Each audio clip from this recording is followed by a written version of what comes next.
Hello everyone, सभी को मेरा नमस्कार और हमारे चैनल सुगम संस्कृत पर आप सभी का एक बार फिर से बहुत स्वागत है। आज की क्लास में हम संधि के भेद को कवर करने जा रहे हैं। इससे पहले की जो हमारी क्लास है उसमें हमने संधि के बेसिक को समझा है, जैसे संधि क्या है, वर्णों के मेल को संधि कहते हैं और संधि की कुछ संस्कृत परिभाषाएं समझी। उसके अलावा हमने संधि के कुछ कार्य होते हैं, संधि कार्य, जिसमें आदेश, आगम, लोप, वर्ण विकारः, प्रकृति भाव, इनको अच्छे से समझा है। अगर आपने वो वीडियो नहीं देखी है तो ज़रूर देखिए, उसकी लिंक आपको यहीं डिस्क्रिप्शन में मिल जाएगी। तो चलिए शुरू करते हैं आज की क्लास। संधि के भेद। संधि के भेद को समझने से पहले हम संधि के बारे में थोड़ा और डिस्कस करना चाहेंगे।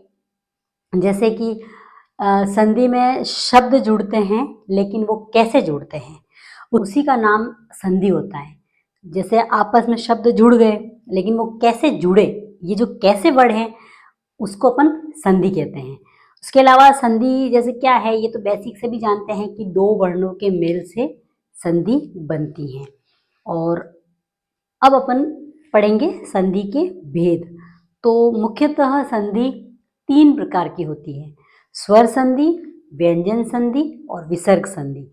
तो स्वर संधि जिसको कि अन्य अच के नाम से भी जाना जाता है, और व्यंजन संधि जिसको हल भी बोलते हैं, और विसर्ग संधि के लिए पर्टिकुलर कोई अन्य नाम नहीं है।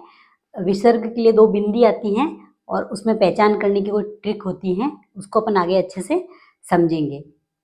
तो ये तीनों जो भेद हैं उसको जैसे बेसिक तौर पे हम समझें तो स्वर का स्वर के साथ मेल होने पर स्वर संधि कहलाती है। इसी प्रकार व्यंजन का व्यंजन के साथ मेल होने पर व्यंजन संधि होती है। और विसर्ग में विसर्ग को र होता है, कभी कभी छ हो जाता है, तो कैसे होते हैं ये हम अच्छे से समझेंगे इस क्लास में। तो चलिए शुरू करते हैं आज की क्लास, संधि के भेद। तो सबसे पहले हम यहाँ पे संधि के मुख्य जो 3 भेद हैं उसको लिखेंगे। स्वर संधि,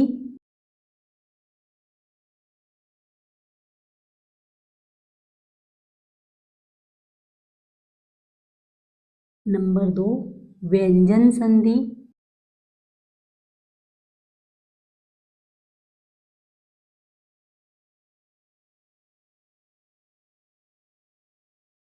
और विसर्ग संधि।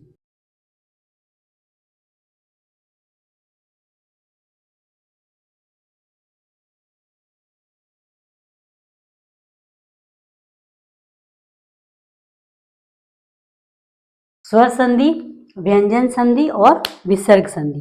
जैसा कि मैंने अभी आपको जस्ट बताया कि स्वर संधि का अन्य नाम अच भी है, तो इसको अपन यहाँ पे लिखेंगे अच संधि। अच का मतलब ही होता है स्वर। व्यंजन का अन्य नाम है हल संधि।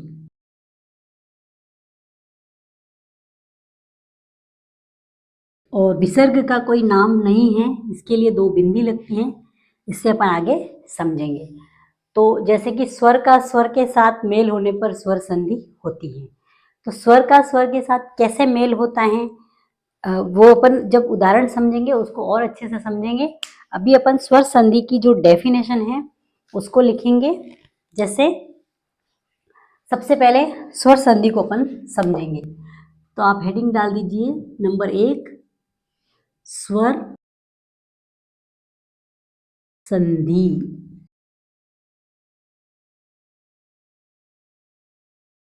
स्वर संधि की जो संस्कृत परिभाषा है कई बार एग्जाम में पूछी भी जाती है। जैसे परिभाषा दे देते हैं और पूछते हैं कि ये कौन सी संधि है, तो हमें अगर ये भेद पता है और इसकी डेफिनेशन पता है तो अपन अपन 1 सेकंड में उसका आंसर दे सकते हैं। तो स्वरस्य स्थाने स्वरादेशः इति स्वर संधि। अपन इसकी संस्कृत डेफिनेशन लिखेंगे, स्वरस्य स्थाने स्वरादेशः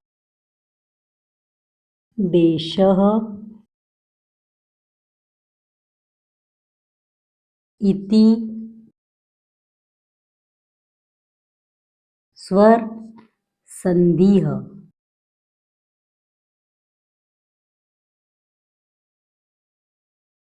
स्वरस्य स्थाने स्वरादेशः इति स्वरसन्धिः। तो इसका हिंदी अर्थ है स्वर के स्थान पर स्वर का आदेश होना ही स्वर संधि है। तो स्वर के स्थान पर स्वर आना ही स्वर संधि, अर्थात कुल मिला के स्वर का स्वर के साथ मेल होना। हम उदाहरण से और अच्छे से समझेंगे।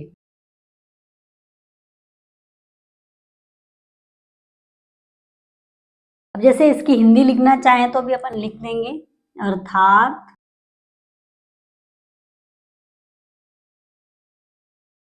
स्वर के स्थान पर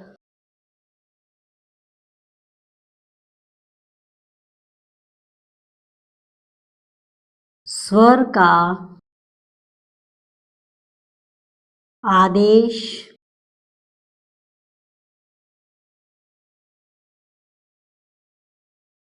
हो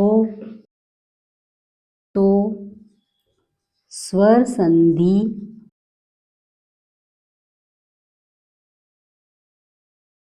होती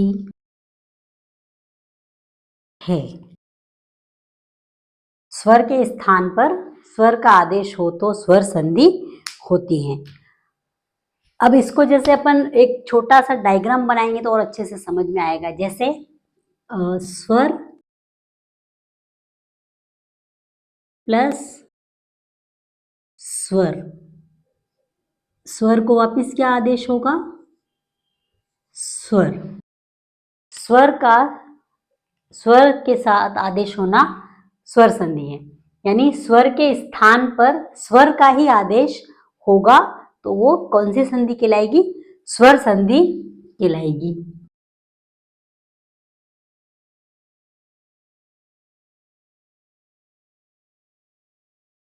तो इसको अपन समझने के लिए ये डायग्राम अपन माइंड में जैसे बैठा लेते हैं कि जैसे स्वर संधि आती है तो सारे स्वर अपने दिमाग में आ जाने चाहिए, एक भी व्यंजन यहाँ पे प्रयुक्त नहीं होगा। तो स्वर का स्वर के साथ मेल होने पर स्वर संधि होती है। अब इसको अपन एक बार और अच्छे से समझ लेंगे हम, जैसे संधि के भेद पढ़ रहे हैं। संधि किसे कहते हैं, दो वर्णों के मेल से जो नया शब्द उत्पन्न होता है, यानी जब दो स्वर आपस में मिल जाते हैं और एक नया शब्द बन जाता है, तो वो जो नया शब्द बनता है उसी सुंदर परिवर्तन को संधि कहते हैं। और ये संधियां मुख्यतः तीन प्रकार की होती हैं, स्वर संधि, व्यंजन संधि और विसर्ग संधि। जैसा कि मैंने अभी बताया कि स्वर का स्वर से मेल होना स्वर संधि कहलाता है, इसका अन्य नाम अच संधि है। इसी प्रकार व्यंजन का अन्य नाम हल है और इसमें व्यंजन का व्यंजन से मेल होता है तो व्यंजन संधि होगी, और विसर्ग का विसर्ग से मेल होगा तो विसर्ग संधि होगी, और इसका कोई अन्य नाम नहीं है, इसका अन्य नाम नहीं है। इसको पहचान है बस ये दो बिंदु। तो इसी प्रकार आप चाहें तो इसको अच्छे से लिख लें, स्क्रीनशॉट लेना चाहे तो ले सकते हैं। अभी मैं इसको रफ करूंगी और अपन नेक्स्ट समझेंगे। व्यंजन संधि समझने से पहले अपन स्वर को पूरा अच्छे से एक्सप्लेन करेंगे। अब ये जो स्वर संधि है वो वापिस कितने प्रकार की हैं, तो अपन पहले सबसे पहले इस स्वर संधि को पूरा अच्छे से पढ़ेंगे। इसके 8 भेद होते हैं। कितने होते हैं, 8। यण, गुण, अयादि, वृद्धि, दीर्घ, पूर्व रूप, पर रूप और प्रकृति भाव। इस तरह से स्वर संधि के वापिस 8 भेद हैं, और ये 8 भेद बिल्कुल एकदम ट्रिक की तरीके से सूत्रानुसार समझेंगे अपन तो बहुत अच्छे से समझ में आ जाएगी और अपन 1 सेकेंड में उसकी संधि को पहचान पाएंगे। तो आपने आशा है इसको स्क्रीनशॉट ले लिया होगा, तो मैं इसको रफ करना चाहूंगी। अब हम शुरू कर रहे हैं स्वर संधि के भेद। तो स्वर संधि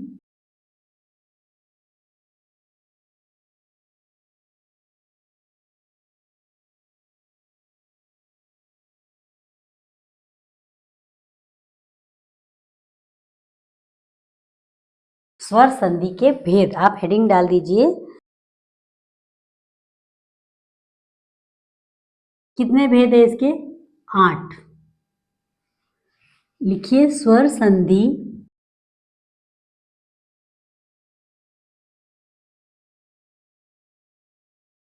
अष्टविधः।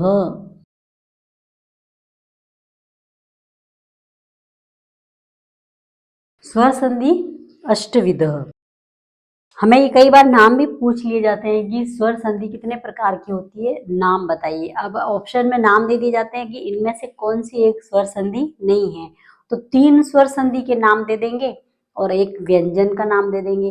तो हमें अगर ये 8 नाम अच्छे से याद है तो हम उसको अच्छे से पहचान पाएंगे।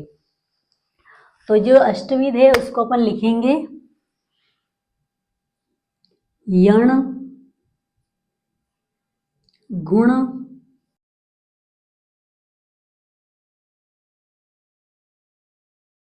अयादि,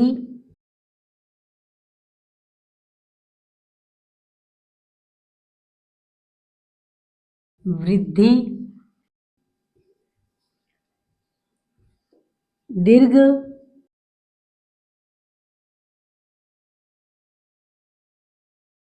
पूर्व रूप,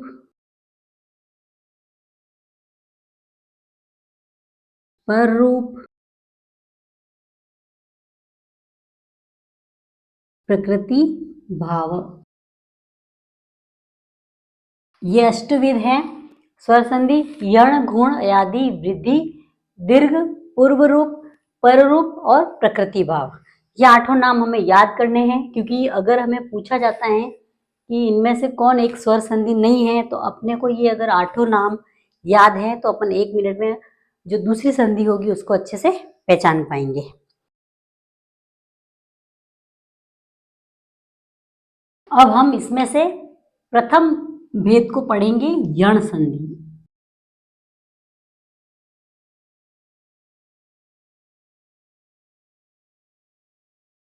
जिसका सूत्र है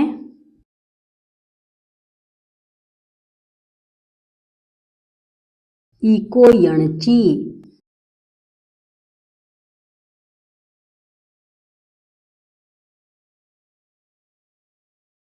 यण संधि का सूत्र है इको यणची, अर्थात इसमें एक तो इक है, यण है और अची है। इक को यण आदेश होता है अची परे होने पर। कैसे होता है इसको हम आगे समझ रहे हैं। इक में आते हैं, इक एक प्रत्याहार है, इसमें ई उ रे और री आएंगे, जिसको यण य व र ल आदेश होगा पीछे स्वर होने पर। क्योंकि हम स्वर संधि पढ़ रहे हैं तो हमें अच, देखो हमने बताया था अभी शुरू में कि स्वर संधि का अन्य नाम क्या है? अच, और इसमें आया है अच, अची, अर्थात अच परे होने पर। ये जो इक है इसको यण आदेश होगा अच परे होने पर। तो अपन इसको इको एंड को लिख सकते हैं, इक को यण आदेश, इक को यण आदेश अची परे होने पर। अब इक में कौन कौन से वर्ण आएंगे?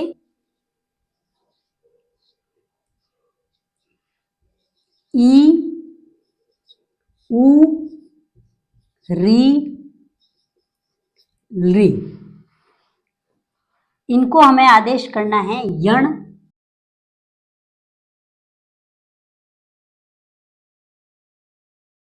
य, व, र और ल। इक बराबर ई उ री री, जिसको आदेश होगा ई को य, उ को व, री को र, ली को ल। अभी हमें बिल्कुल ये बेसिक बिल्कुल दिमाग में बैठाना है। अब जब अपन उदाहरण पढ़ेंगे तो ये बिल्कुल अच्छे से अपने को समझ में आ जाएगा। लेकिन हमें अभी जैसे जैसे मैं आपको ऐसे बताती जा रही हूँ कि इक को यण आदेश हो रहा है तो कैसे हो रहा है, ये हम बिल्कुल उदाहरण के साथ अभी समझेंगे। आप सिर्फ इसको अभी समझते जाइए कि ई को य होगा, उ को व होगा, री को र होगा, री को ल होगा। पीछे क्या होना चाहिए? स्वर होने पर। ई उ री री और पीछे स्वर होगा तो इनको ये आदेश हो जाएंगे। इक को यण आदेश अची परे होने पर। आशा है आपको अच्छे से समझ में आ रहा होगा। आपको कोई भी डाउट है तो आप जरूर पूछ सकते हैं। ये तो मैंने एक डायग्राम बनाया है जिसको अपन एकदम अच्छे से माइंड में फिट करना है।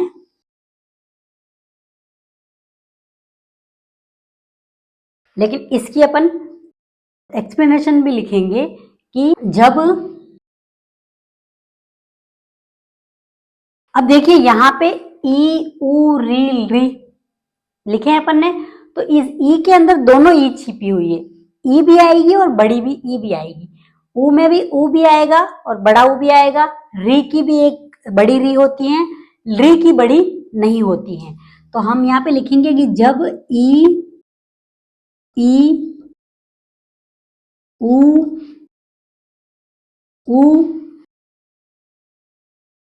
री री री ई ऊ री री और री के बाद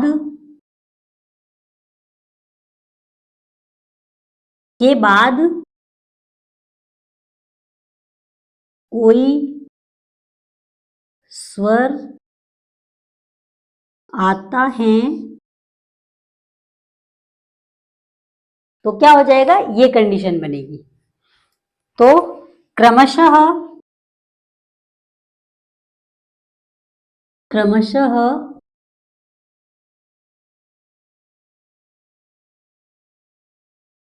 य व र और ल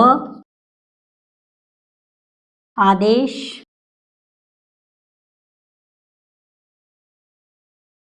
होंगे। ये कंडीशन यहाँ पे एक्सप्लेन में बताइए मैंने कि देखो ई ऊ री री और री के बाद कोई स्वर आता है तो क्रमशः ई को य, ऊ को व, री को र और री को ल आदेश हो जाएगा। तो अभी हमने संधि को पढ़ा है जिसमें संधि का पहला भेद अपन समझ रहे हैं। संधि के जो 8 भेद हैं, यण गुण अयादि वृद्धि दीर्घ पूर्व रूप पर रूप और प्रकृति भाव, जिसमें अपन ने पहला भेद पढ़ना शुरू किया है यण संधि, जिसका की सूत्र है इको यणची, अर्थात इक को यण आदेश कब, जब अची परे होने पर। तो इक में ई उ री री ये वर्ण आएंगे और इसके पीछे अगर स्वर होता है तो इक को यण आदेश हो जाएगा। तो यण आदेश का मतलब ई को ई और बड़ी ई को य, ऊ और बड़ा ऊ को व, री और बड़ी री को र, री को ल। इसी को हमने इसको एक्सप्लेनेशन करते हुए इसका लिख दिया है कि जब ई ऊ री री और री के बाद कोई स्वर आता है तो क्रमशः य व र और ल आदेश होंगे। अब ये आदेश कैसे होंगे इसको हम अभी अच्छे से इसके उदाहरण के साथ समझेंगे। तो आप इसको लिखना चाहें तो लिख लीजिए, अगर स्क्रीनशॉट नहीं लिया है तो स्क्रीनशॉट भी ले लीजिए।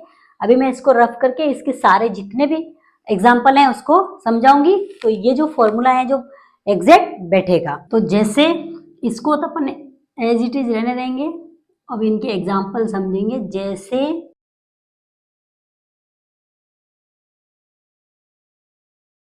सबसे पहली कंडीशन क्या थी अपनी, ई के बाद कोई स्वर आता है तो ई और ई को क्या हो जाएगा, य। यही कंडीशन सबसे पहली अपनी। तो अपन सबसे पहले ई और बड़ी ई वाले एग्जाम्पल से ही समझेंगे। तो सारे एग्जाम्पल एक बार मैं लिख दूंगी यहाँ पे। प्रति प्लस एकम,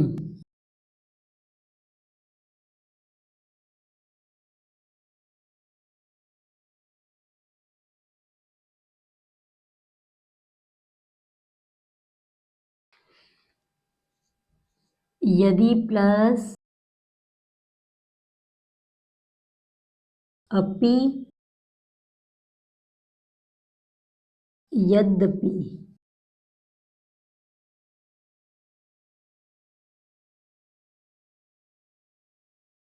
इति प्लस आदि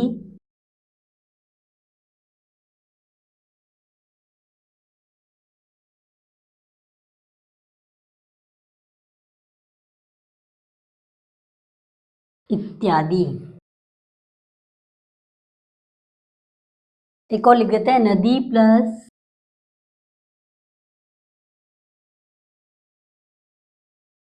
अस्ति तो नद्यस्ति।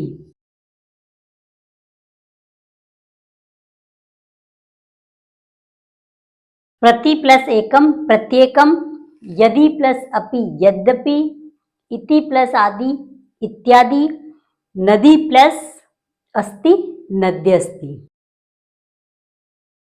नदी में बड़ी की मात्रा आएगी, गलती से छोटी लिख दी मैंने। हाँ, तो अब देखिए इसमें यहाँ पे क्या है, य, यहाँ पे य, यहाँ पे य, यहाँ पे ये यद्यपि कैसे लिखते हैं इसका शुद्ध रूप, यद्यपि।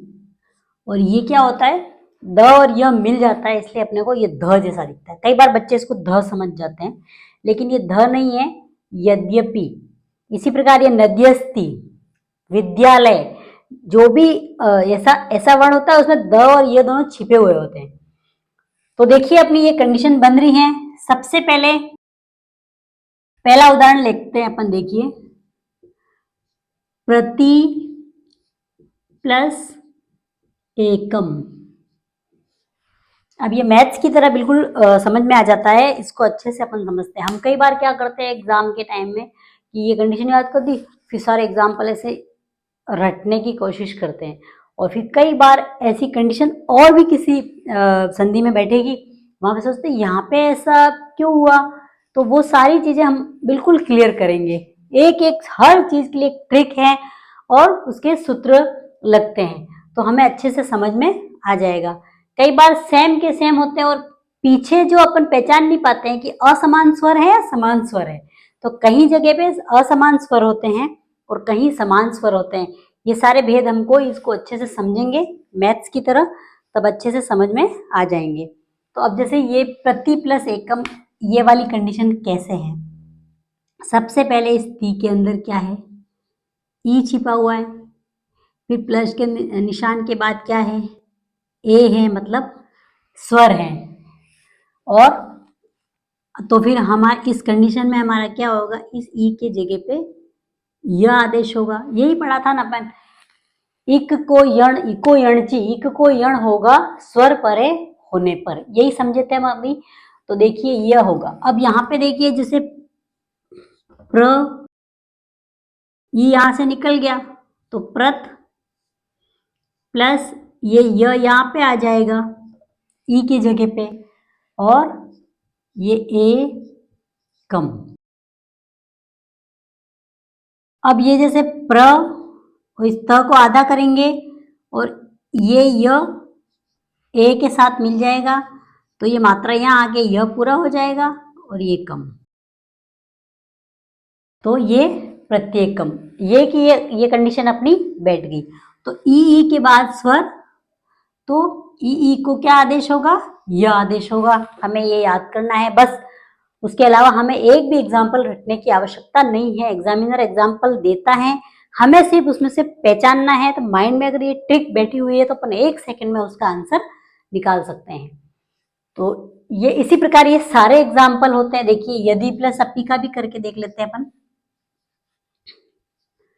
यदि प्लस अपी, इसमें भी क्या छिपा हुआ है, ई है, बाद में स्वर है, तो इस ई को क्या हो जाएगा, य हो जाएगा। तो अब यहाँ पे यद प्लस ई को क्या करेंगे अपन, य करेंगे, और प्लस अपी का अपी ही रहेगा। अब अपना जो य, ये आधा द और ये दोनों मिलेंगे तो ये हलंत वाला है तो इसमें अ मिल जाएगा तो यह पूरा हो जाएगा, ये इसमें मिला और ये पी का पी। तो यद्यपि शुद्ध रूप ये भी होता है और इसको लिखते हैं यद्यपि, अर्थात ये तो यहाँ पे द है और यहाँ से यहाँ पे य है। आशा है आपको अच्छे से समझ में आ रहा होगा। तो ये छोटी छोटी चीजें शुद्ध और अशुद्ध पहचान के लिए भी बहुत आवश्यक हैं। हम ये छोटी छोटी चीजें अगर इसको लाइट वे में ले लेते हैं कि कई बार वह क्या है कुछ नहीं है, लेकिन वो हमारे एग्जाम में आंसर गलत करवा देती है। तो हमें ये चीजें बहुत माइंड में रखना बहुत जरूरी है। इसी प्रकार हमारी सेकंड कंडीशन क्या है उसके एग्जाम्पल अपन समझेंगे। इसके लिए मैं ये जो आपको मैंने एग्जाम्पल समझाए उसको मैं इरेज कर देती हूँ। इस तरह से जो प्रत्येक उदाहरण के लेके अपन कोई सा भी एग्जाम्पल लेके इस तरह से पूरा सॉल्व करते हैं तो बिल्कुल ट्रिकी तरीके से सॉल्व हो जाता है और कैसे आया वो बिल्कुल अपने को समझ में आ जाता है। अब नेक्स्ट कंडीशन अपनी है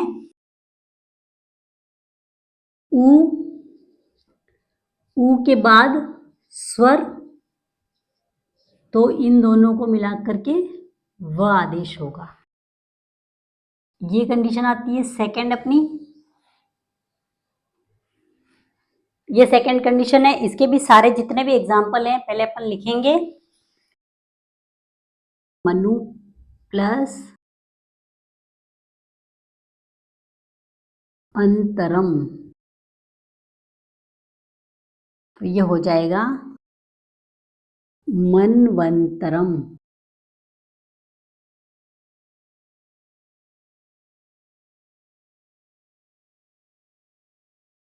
नेक्स्ट है वधु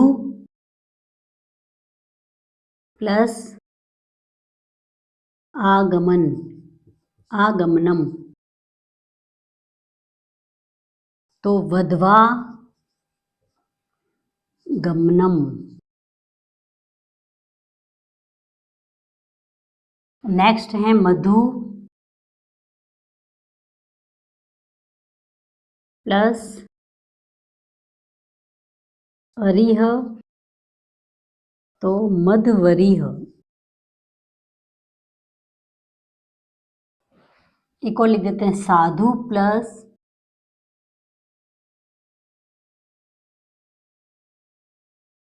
आदेशः,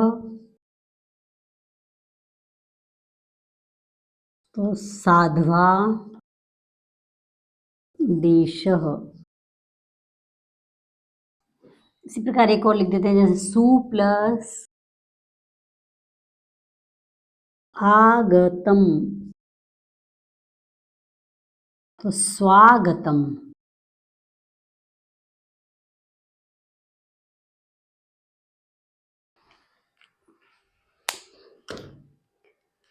हाँ, तो हमारी ये जो कंडीशन थी ऊ के बाद स्वर है तो वह हो जाएगा। कैसे हुआ देखिए, सबसे पहले मनु, मनु में ऊ है, उसके बाद स्वर है तो इसको वह हो गया। इसमें ऊ है, बाद में स्वर है तो ये हो गया वह। इसमें ऊ स्वर व, ऊ स्वर व, ऊ स्वर व। वो की वो कंडीशन बिल्कुल अपने को अगर ये याद है तो ये एग्जाम्पल हमें बिल्कुल टफ नहीं लगते हैं। इसका भी एक अपन समझ लेते हैं, जैसे मनु प्लस अंतरम, तो इसमें नू में क्या छिपा हुआ है, ऊ छिपा हुआ है, तो हमें इस ऊ को क्या करना है, वह आदेश करना है। तो यहाँ पे क्या हो जाएगा, मन प्लस ऊ को वह प्लस अंतरम, तो अब ये क्या हो जाएगा, म या आधा न, ये अ इसमें मिल जाएगा, वह पूरा हो जाएगा, मनवंतरम। यहाँ पे ऊपर बिंदी लगाओ या फिर आधा न करो, सेम ही है, तो मनवंतरम। इसी तरह ये भी बनेगा, ऊ की जगह अपने को वह करना है, वह में मिलेगा तो वह बन जाएगा, तो वधवा आगमनम। मधु, इसमें वो कि आप इसको बिल्कुल करके देखिए, एक एक उदाहरण को बहुत अच्छे से समझ में आ जाएंगे। अब अपनी तीसरी कंडीशन क्या बन रही है इसमें, उसको पढ़ते हैं। तो मैं इसको इरेज करूंगी, आपने आशा है लिख लिया होगा। अब हमारे यहाँ पे थर्ड कंडीशन को हम पढ़ेंगे, ई, उ और री। तो थर्ड कंडीशन अपनी क्या है, री, री के बाद कोई स्वर आता है तो इन दोनों के स्थान पर र आदेश होगा। ये अपनी थर्ड कंडीशन हुई। इसके भी अपन एग्जाम्पल से अच्छे से समझेंगे।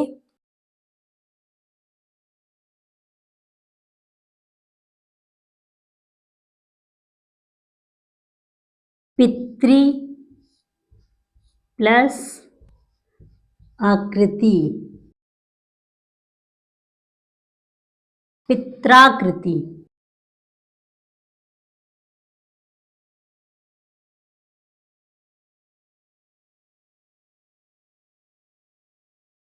नेक्स्ट है पितृ प्लस आदेश, तो पित्रादेश।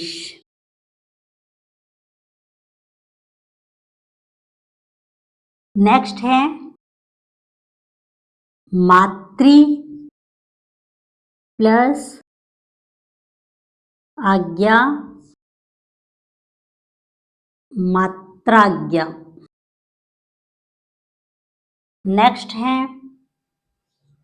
दात्री प्लस उपदेश, दातृपदेश।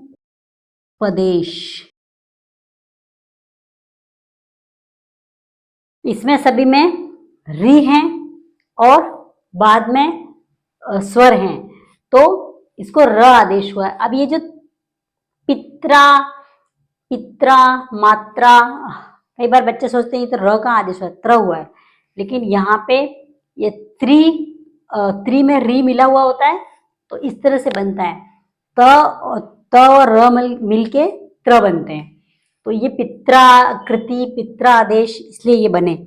तो इन उदाहरण को भी अपन एक एक इसमें से एक इसको मैं बता दूंगी कि ये कंडीशन कैसे बैठ रही है। देखिए, ये पितृ प्लस आकृति।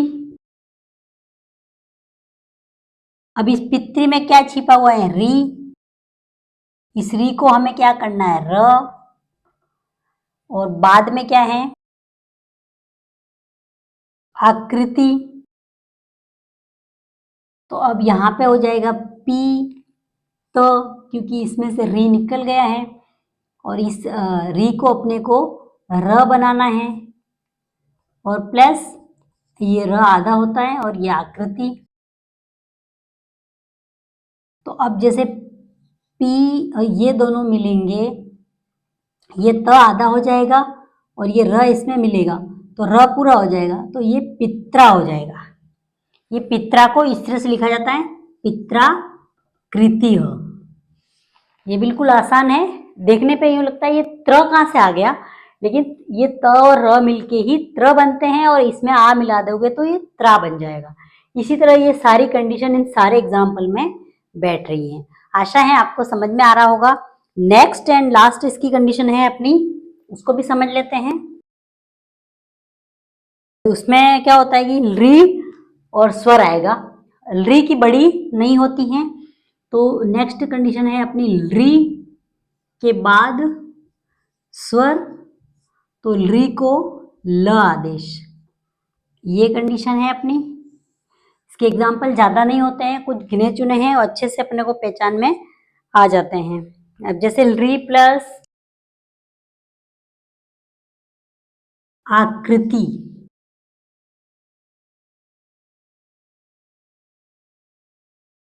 नेक्स्ट है री प्लस आकार,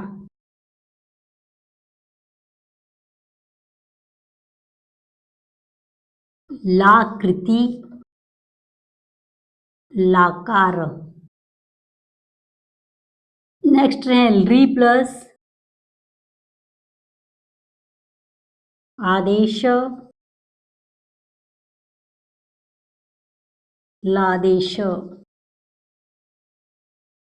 ये री की कंडीशन है अपनी। इसको भी एक एग्जांपल को मैं आपको समझा दूंगी कि कैसे बना है। तो देखिए, ये री प्लस आकृति, ली के अंदर क्या है, ये ली है, इसको सीधा अपने को ल करना है। तो ली की जगह पे ल करेंगे तो ल आधा होता है, उसमें आ जुड़ेगा, ये ल आधा है, इसके अंदर आ जुड़ेगा तो ये पूरा ला हो जाएगा, ये ला हो जाएगा पूरा, और ये कृति का कृति ही रहेगा। इसी तरह इसमें भी वही कंडीशन बैठ रही है, इसमें भी वही बैठ रही है। इसमें गिने चुने एग्जाम्पल हैं, बिल्कुल अच्छे से आप समझ सकते हैं। और किसी भी सेंटेंस हो पूरा लंबा या फिर कोई पैराग्राफ हो, उसमें भी इस तरह से कोई वर्ड आते हैं तो अपन उस संधि को अच्छे से पहचान पाएंगे। तो आज के लिए इतना ही। अपन ने स्वर संधि के भेद पढ़े। 8 भेद होते हैं। यण गुण अयादि वृद्धि दीर्घ पूर्व रूप पर रूप और प्रकृति भाग। ये 8 भेद हैं, जिसमें से हमने सबसे पहला भेद अभी पढ़ा है यण संधि, जिसका कि सूत्र है इको यणची, यानी इक को यण आदेश होगा कब, अच परे होने पर। उसकी जो 4 कंडीशन बनी उसको अपन ने समझी कि ई उ रील री को य व र ल बनेंगे क्रमशः कब, जब स्वर परे होगा। तो सबसे पहले कंडीशन हमने पढ़ी ई को य आदेश कैसे हुआ, फिर उ को व आदेश कैसे हुआ, अच्छे से एग्जाम्पल से हमने समझा। फिर री को र कैसे बना और री को ल कैसे बना, हमने कुछ एग्जाम्पल देके उसको अच्छे से समझाने की कोशिश की है। तो आप इसी प्रकार के और एग्जाम्पल लेके आप खुद से भी इसको अच्छे से एक्सप्लेन करना सीख सकते हैं। और अगर आपको इसमें कुछ डाउट लगा हो तो हमें ज़रूर बताइएगा, हम उसका समाधान करेंगे। और आज की क्लास कैसी लगी ज़रूर बताइएगा। और नेक्स्ट क्लास हम लगाएंगे गुण संधि की, तो हमारी वह क्लास आप ज़रूर देखिएगा। इसके लिए हमारा चैनल है सुगम संस्कृत, लाइक कीजिए और सब्सक्राइब भी ज़रूर कीजिए। धन्यवाद।